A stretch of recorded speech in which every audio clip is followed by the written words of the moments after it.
우리 이번 시간에는 인문예술 7번째 지문 한번 같이 보도록 할 거예요. 여러분 문제 먼저 보는 학생들 알 거예요. 이 글의 핵심은 두 번째에서 네 번째 문단에 나와 있는 그죠? 신명론, 특히 A견에 B견에 비교하는 것, 핵심이라는 거 충분히 파악했을 겁니다.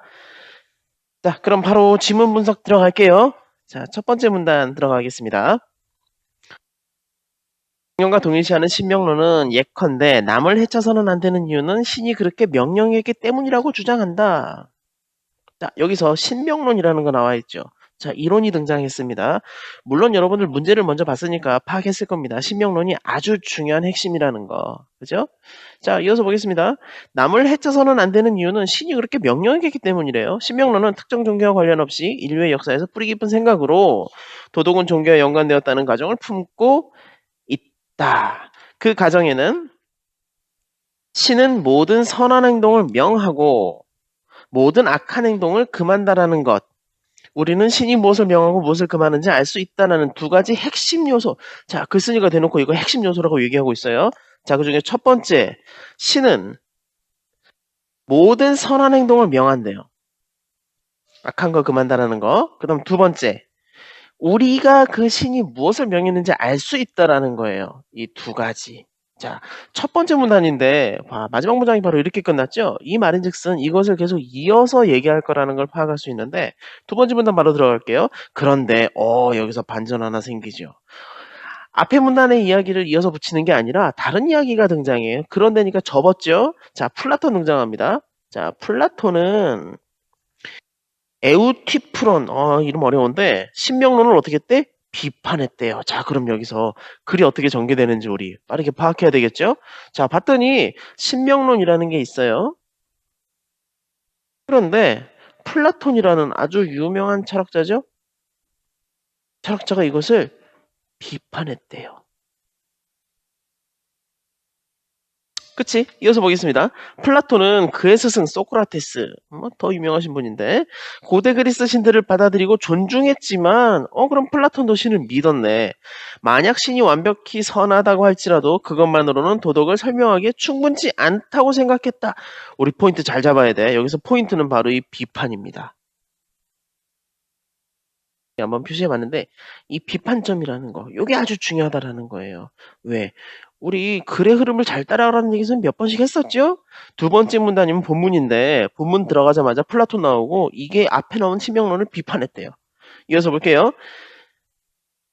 그는 신이 명하기에 그것이 선한 것인가 아니면 그것이 선하기에 신이 명하는 것인가 라는 질문을 던졌대요. 생각을 좀 해봅시다. 신이 명하기에 선한 것인가 아니면 선하기에 명한 것인가. 그런데 이 목적이 뭔지 한번 잘 생각해야 돼. 그 앞에서 우리 그 플라톤은 비판했다 그랬죠? 그럼 비판에 지금 근거로서 쓰고 있다는 얘기네. 앞에 질문에 긍정하는 것을 A견에, 뒤에 질문에 긍정하는 것을 B견에라고 해보자라고 돼 있어요. 자, 의 판단이 있기 전에는 도덕이란 있을 수 없다라는 뜻. 자, 도덕이란 있을 수 없다. 그럼 A견의 포인트는 뭐냐면 신이 판단을 한 뒤에 도덕이 생겼다는 얘기잖아. 그죠? 신의 판단 이후에 도덕이 생겨났다라는 겁니다. 이게 바로 A견해죠. 도덕이란 신의 결정에 따른 결과물이다. 한편 B견해는 자, 한편 나왔어. 비교하는 거죠. 선생님이 비교 아주 중요하다는 얘기 몇 번씩 했었죠. B견해는 신과는 독립적으로 선하거나 악한 것이 있다라는 뜻. 자, 그러면 신과는 독립된 객관적 규범이래요. 도덕이 독립된 규범이래. 즉, 신과 도덕은 서로 별개란 얘기죠. 신은 절대 틀린 적이 없는 심판관으로서 선한 것은 명하고 악한 것은 금하는 존재이다. 그런데 플라톤은 신명론이 딜레마에 빠짐을 지적한다. 자, 여기서 딜레마라는 거 문제로 나왔으니까 중요하겠죠? 이어서 보도록 할게요. 하고 해보자. 자, 이게 세 번째 문단인데 세 번째 문단은 자, A견해부터 시작을 합니다. 자, 그러면 여러분들 지금까지 읽어오면서 느끼는 거 플라톤의 비판점에 대해서 구체화하는 걸 그걸 다시 A견해, B견해로 나눠놨죠. 그래서 강의 시작할 때 했던 얘기인데 이 A견해, B견해를 정확하게 이해하는 것, 구분하는 것, 비교하는 것, 출제 요소라는 거 알아야 됩니다. 이어서 보자.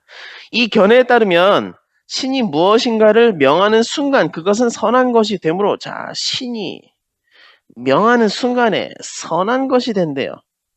신이 남을 해치는 것이 옳은 행동이 아닌 나쁜 행동이라고 공표하는 것에는 어떤 도덕적인 이유도 없다.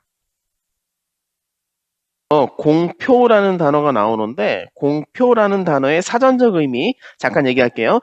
여러 사람에게 널리 드러내어 알리다라는 뜻입니다. 이게 공표의 신이 남을 해치는 것이 옳은 행동이 아닌 나쁜 행동이라고 공표하는 것은 어떤 도덕적 이유도 없다라는 거예요. 바꿔 말하면 신이 명하는 순간에 그것은 도덕이 된다라는 얘기 다시 반복할게요. 자, 이어서 보겠습니다. 이는 신이 마음을 먹으면 그것이 곧 도덕이라는 뜻이기에 도덕이 독단적임을 뜻한다. 자, 독단적이다. 자, 독단적이다. 사전적 의미 띄웁니다. 남과 상의하지 않고 혼자서 판단하거나 결정한다라는 뜻이에요. 다시, 남과 상의하지 않고 혼자서 판단, 결정. 그래서 독단적이다. 우리 좋은 의미로 잘 안 쓰죠? 띄워보겠습니다.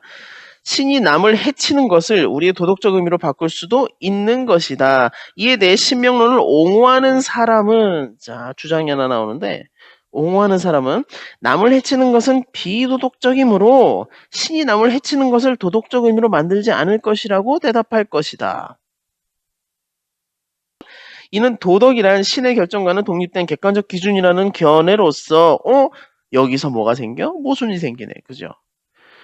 처음에 A견의 특징은 신이 명하는 것이 도덕이 된다 그랬는데 지금 읽다 보니까 어떤 생각이 듭니까? 이 도덕이라는 건 신의 명령과 별도로 있다라는 거예요. 자, 그래서 뭐라 그래? 비견해로 가는 것이다. A견해를 버리고 비견해로 가는 것이다 라고 이렇게 얘기하고 있는 거예요. 자, 그러면 다음 문단인데, 자, 신명론이 비견해를 채택한다고 보자. 자, 비견해. 그러나 앞에서 말했듯이 비견해에서는 도덕과 종교는 논리적으로 별개이며, 별개란 얘기 했었죠? 신은 도덕적 사실의 존재나 도덕적 사실이 무엇인가와는 아무런 관계가 없다. 이는 도덕과 신을 관련시키려는 신명론의 의도와 거리가 멀고, 신이 없어도 도덕은 성립한다. 결국 신명론은 A견해를 채택할 수도 없고 B견해를 채택할 수도 없다. 이것이 누구의 주장이다? 플라톤의 주장이다 라는 거예요. 그러면 지금 이제 네 번째 문단이 끝났는데 앞에 두 번째 문단의 첫 번째 줄 비판, 이 부분 보이죠? 이 비판에 대해서 쭉 이어서 부연하고 있다라는 걸 확인할 수 있습니다.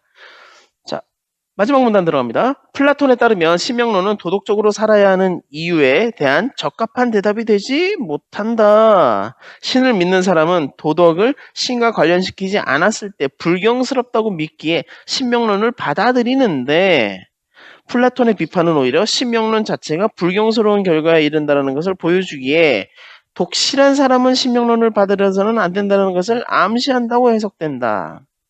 토마스 아퀴나스, 갑자기 또 등장했죠? 선생님이 사람 나오면 잘 보라 그랬어요? 철학자는 바로 이러한 이유로 신명론을 거부했다. 사람 나오면 문제로 나올 수 있다는 얘기 벌써 몇 번 했던 것 같아요. 자, 지문이 간단해서 좀 빠르게 선생님이 한번 해봤습니다.